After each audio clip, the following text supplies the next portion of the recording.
15 شعبان کی رات میں ہمارے ملکوں میں جو ہمارے عجمی ملک ہیں اس میں وہ کچھ ہو رہا ہے جو نہ میرے نبی نے کیا، نہ صحابہ نے کیا، نہ تابعین نے کیا۔ عجیب و غریب عبادات گھڑ لی ہیں، عجیب و غریب اس کے اعمال بنا لیے ہیں اپنی طرف سے، اور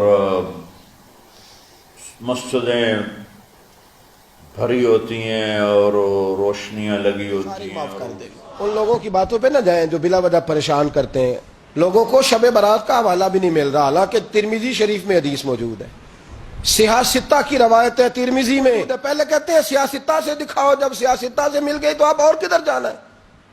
اور ابن ماجہ میں موجود ہے مولا علی کی روایت، اور ذرا ترتیب دیکھیے گا، یہ ترمذی کی حدیث ہے اور امام ترمذی نے تو پورا باب باندھا ہے 15ویں شعبان پر، پورا باب۔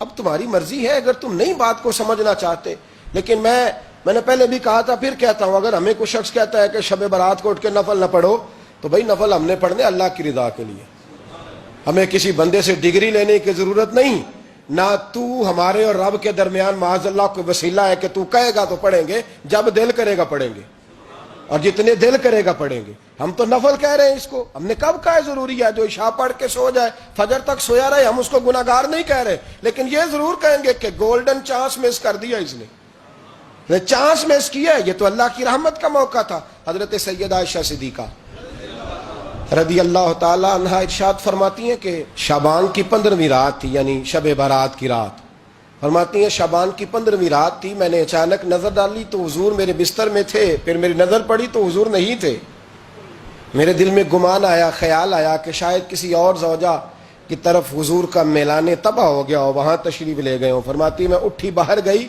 تو نبی کریم علیہ السلام جنت البقیع میں تھے، قریب ایک جگہ پہ حضور دعائیں مانگ رہے تھے۔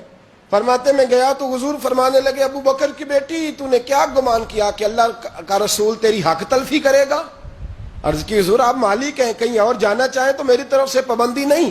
کہتی ہے وہاں کھڑے کھڑے میرے رسول کریم نے بیان فرمایا، یہ ترمذی کے لفظ ہیں، حضور نے فرمایا عائشہ یہ شعبان کی 15ویں رات ہے، مدینے میں سب سے زیادہ بکریاں بنو کلب کا قبیلہ پالتا تھا، فرمایا آج کی رات بنو کلب کے قبیلے کی بکریوں کی تعداد کے مطابق اللہ میری امت کے لوگوں کی بخشی فرما دے گا۔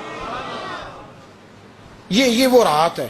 جناب عائشہ صدیقہ رضی اللہ تعالی عنہ نے بات رات کو سنی تنہائی میں نبی پاک سے، رات کو تنہائی میں حضور سے سنی، سویرے جناب عائشہ نے کل امت کو بتائی۔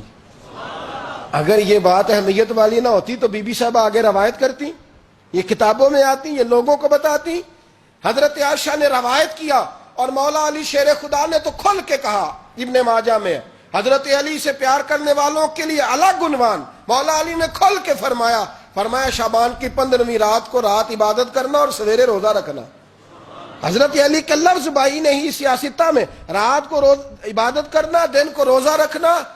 ویسے تو رب کریم ہر روز تہجد کے وقت پہلے آسمان پر نزول اجلال فرماتا ہے اور لوگوں کو فرماتا ہے کوئی بخشش مانگنے والا؟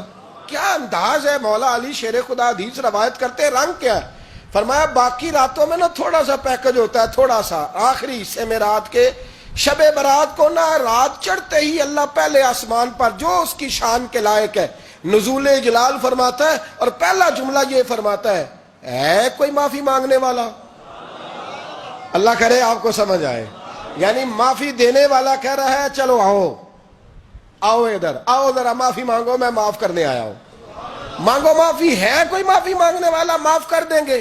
اور آپ فرماتے ہیں ہے کوئی رزق مانگنے والا؟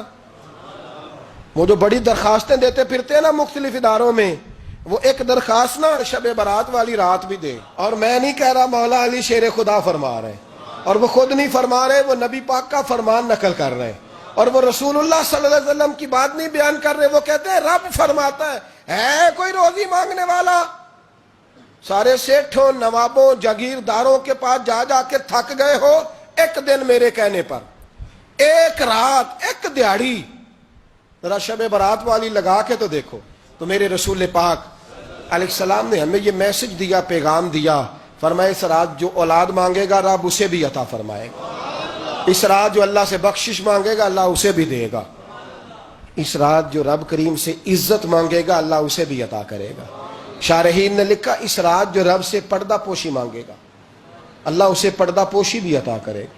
جو جنت کا سوالی ہوگا رب اپنے فضل سے عطا فرمائے گا.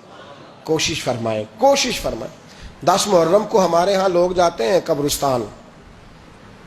وہ کسی حدیث سے ثابت نہیں, میں منع نہیں کر رہا, جائیں 9 محرم کو جائیں, 10 کو جائیں, 11 کو جائیں, 8 کو جائیں, سفر میں جائیں, ربیع الاول میں جائیں, قبرستان میں جب بھی جائیں منع نہیں ہے. لیکن شب برات والی رات تو خود رسول کریم گئے ہیں نا قبرستان. اب جو بات میں نے سمجھانی ہے اس کو سمجھیں. نبی پاک کی والدہ کا مزار نہیں ہے وہاں جنت البقیع میں. حضور کے کو بھائی بہن حضور کیا کرنے گئے؟ امت کی بخشش کے لیے گئے. شب برات کی رات لالچی نہ بنے کہ صرف میں نے اپنے لیے روزی مانگنی ہے. کل امت کے لیے مانگے رب کریم سے. مانگے اپنے بھائی کے لیے, مانگے اپنی بہن کے لیے, مانگے اپنے بیٹے کے لیے, مانگے اپنی بیٹی کے لیے, مانگے اللہ کریم سے. یہ مانگنے کی رات ہے. پچھلی راتی رحمت رب دی کرے بلند آوازہ, بخشش منگن واریاں کارن کھلا جے دروازہ. آئیں اللہ کی بارگاہ میں اس رات کو کھل کے دعا مانگیں.